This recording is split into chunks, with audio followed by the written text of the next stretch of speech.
Welcome back friends to my channel. My name is Vijay and today we are going to talk about how do we take out screenshots on the computer very fast. See, for example, you are working on something, you are watching something and you would need to take screenshot of what you are doing right now.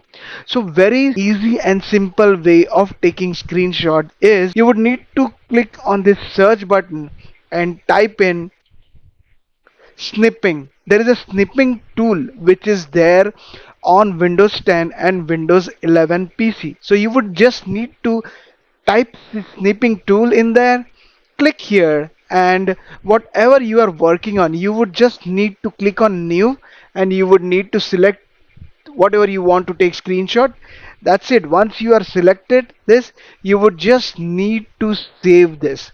Once you save this, you have the screenshot ready.